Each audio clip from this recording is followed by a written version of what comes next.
When Eilat Mazar realized she discovered an ancient structure near Jerusalem, she turned to the Bible to help explain what she found. And she learned that this new discovery supports the biblical accounts of King David and his son Solomon. In a remarkable turn of events, archaeologists may have uncovered what could be King Solomon's long-lost tomb in Jerusalem after 3,000 years of speculation. Could this discovery really be the resting place of the legendary king known for his wisdom and wealth? What might be inside this historic site that has captured imaginations for centuries? Could it contain artifacts that reveal new details about Solomon's reign, or even reshape our understanding of Jerusalem's ancient history?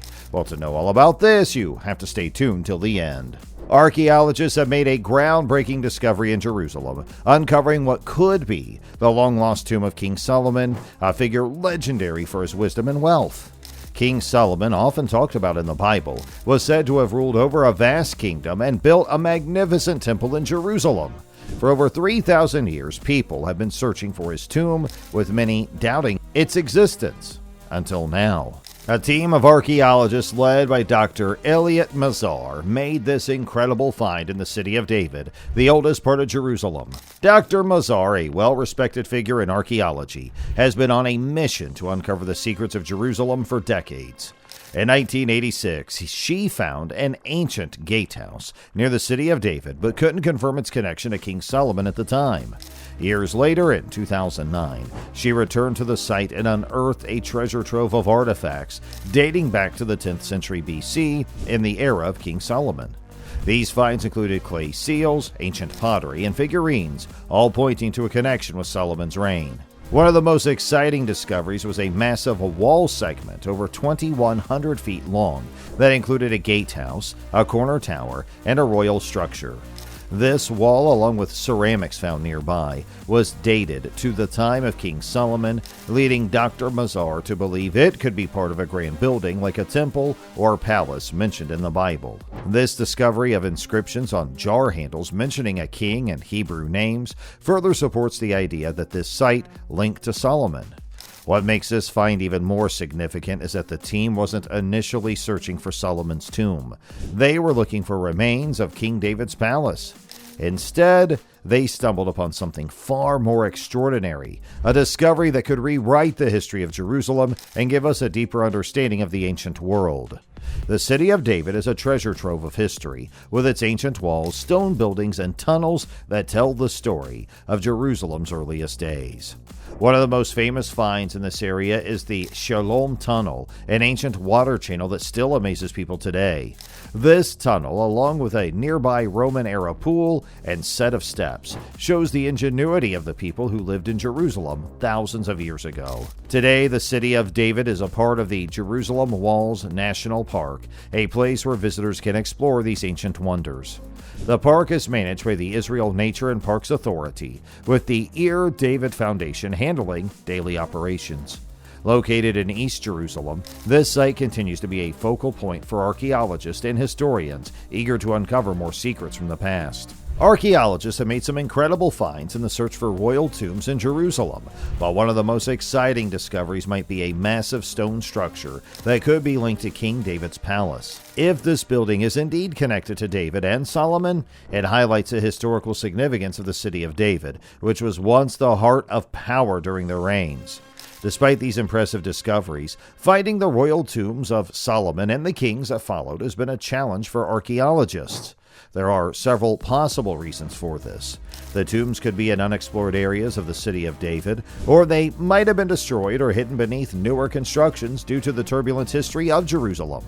Nevertheless, the quest to locate these tombs continues, driven by the belief that such a discovery would offer valuable insights into the ancient kings of Israel and their rule.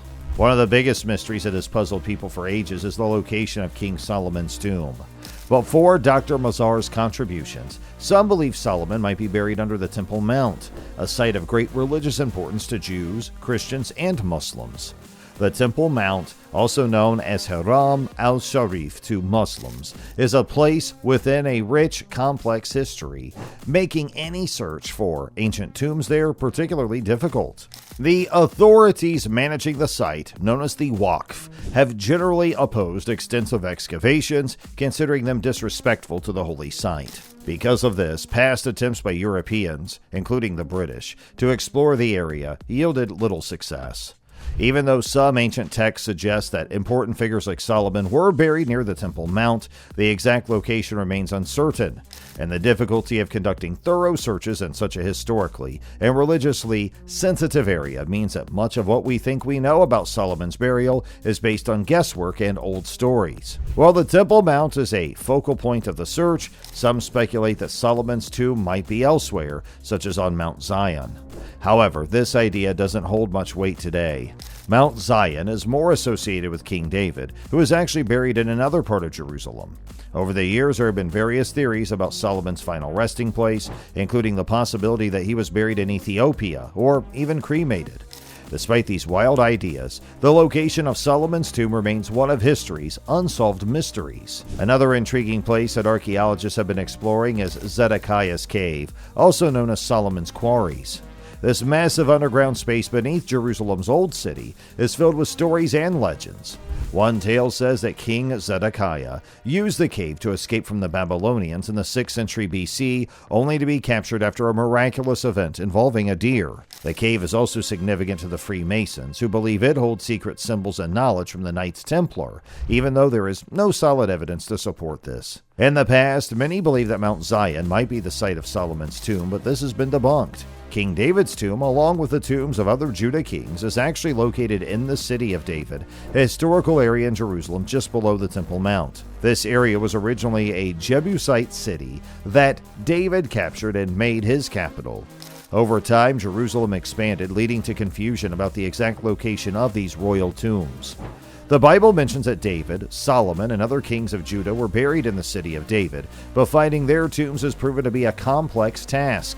Despite this, early archaeological discoveries have continued to shed light on the ancient history of Jerusalem, and the search for these royal tombs remains an ongoing and exciting pursuit. Back in 1913, a French archaeologist named Raymond Weil started digging in the city of David in Jerusalem, hoping to find ancient tombs, possibly those of early Bible kings like David and Solomon. Some people didn't believe in his ideas, but another archaeologist named Jeff Zorn thinks Weil might have been right. While most people thought King David's tomb was on Mount Zion, the Bible hints that David and other early kings might have been buried in the southern part of the old city of David. Zorn even suggests that there could be 2 old tunnels in the city of David where these kings were buried. In the 1800s, a diplomat named Charles Clermont-Ganneau noticed that Hezekiah's tunnel, a famous ancient water tunnel, seemed to curve in a way that avoided disturbing possible royal graves. Weil dug on land owned by Baron Rothschild from 1913 to 1914, and again from 1923 to 1924. Despite other digs later disturbing the site, Weil found some interesting things like old walls, ritual pools, water tanks, and a round tower that might have housed pigeons. But his most exciting find was 9 spots carved into the rock that looked like tombs. He thought 3 of them might be where Old Testament kings were buried. The Tomb of the Kings in Jerusalem was built around 100 AD and was explored by a Frenchman named Louis Félicien de Saussy in 1863. He hoped to find proof that David and Solomon were buried there. Although he didn't find that proof, he did uncover ancient coffins, one of which had writing on it and is now in a museum in Paris. So what are your views on this video? Let us know in the comments below, and remember, for more amazing videos, subscribe to our channel.